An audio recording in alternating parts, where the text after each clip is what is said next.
There are many moments in Fire Emblem Fate's Birthright that leave me in suspense. Having a unit on the verge of death while pushing through a massive amount of enemy troops makes for one amazing experience.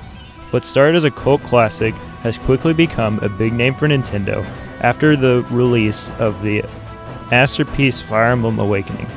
Fire Emblem Fate's Birthright is not only one of the best games on the 3DS, but a fantastic tactical RPG offering a rich, in-depth experience for all players.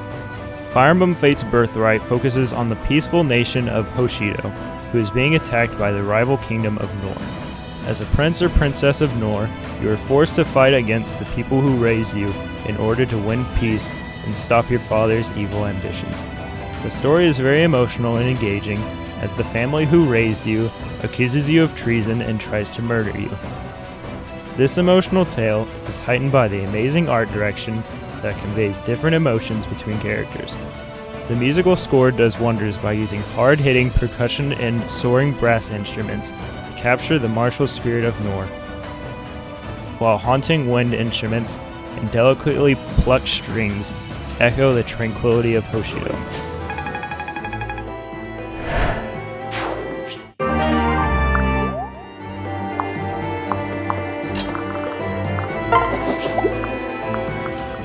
Even when I'm not playing, I still enjoy listening to the soundtrack anywhere I go. The presentation for Birthright is fantastic, but the battles are even better. Combat in Fire Emblem is pretty difficult. Birthright is very accessible to new players by having a sliding difficulty to ease players into the combat system.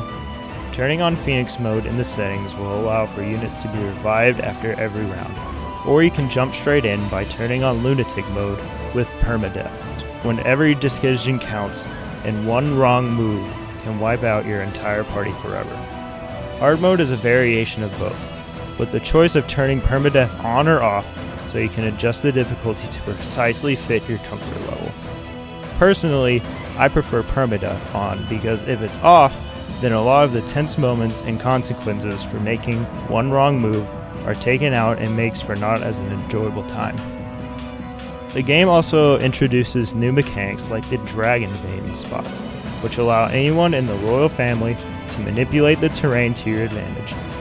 Changes like creating a wellspring to heal your troops, or creating spots that hurt enemy troops. On some missions, helpful villagers living in houses dotting the map will offer you useful items when you visit them. Both are locations where you have to make smart moves in order to control before the enemy does. Birthright also reintroduces the pair-up and duel systems from Fire Emblem Awakening, that is now under the name Attack Stance and Guard Stance. This mechanic allows you to pair up allies on the battlefield to temporarily buff their stats, dual attack the enemy, or parry their offense. This is one of my favorite mechanics because it allows the pair that fought together to have support conversations off the battlefield. These support conversations allow for better buffs when paired up. However, these buffs do not make combat a walk in the park. Like in previous Fire Emblem games, you have to juggle a number of combat variables, including learning to defeat the type of weapons enemies use with its rock, paper, scissors weapon system, seeing what their stats and buffs are, making note of whether the unit is paired up or seeing how close two units are from each other. Fortunately, Birthright makes it easy to manage all of these things. Fortunately, Birthright makes it easy to manage all of these things with an intuitive interface on the lower screen. Take the series Weapons Triangle for example. Swords and tomes beat arrows and clubs and axes.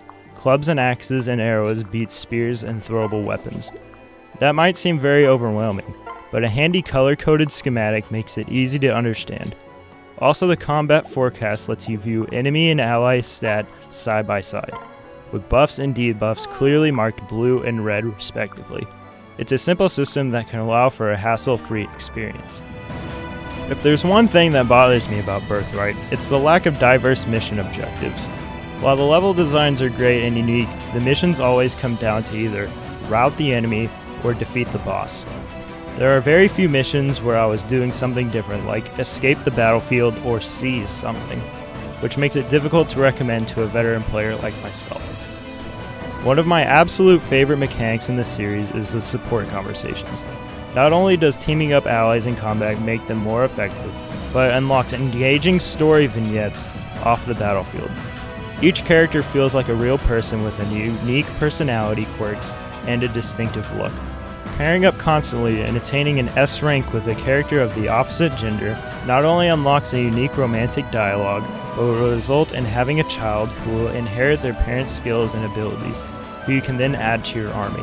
Exploring all of these different conversations and children will allow for lots of replayability. Fire Emblem also allows for you to change your unit's classes. Even though some classes are just modifications of previous Fire Emblems, being able to modify occupations along with their associated weapons is where the robust customization really shines. Special seals allow for a unit to obtain new abilities and advanced classes. Experimenting provides a lot of replayability. Improving your army is important because there is a very strong difficulty curve by the end of the lengthy campaign. Unlike Conquest, Birthright allows you to scout out enemies and grind to get some extra XP between battles. With the new My Castle mode, you are able to customize a base that acts as a hub where you can perform different actions. Unlike Awakening, where you just aimlessly walk around the map, Birthright allows you to do everything in your customizable castle. Each building you build serves some purpose. The mess hall allows for units to get stat buffs before battles, while different shops allow you to buy better weapons and potions for the upcoming battle. You can also participate in castle battles with friends, but I never really experimented with it. Fire Emblem Fates Birthright is an amazing balance of a tactical challenge and accessibility. Even after finishing the story, I found myself going back to the battlefield to unlock different conversations to test my army's power. Ever since the Fire Emblem Fates games have come out, I've been addicted, and that's perfectly fine by me. That's why I've decided to give Fire Emblem Fates Birthright a 9 out of 10 and highly recommend it to any 3DS or 2DS owner out there.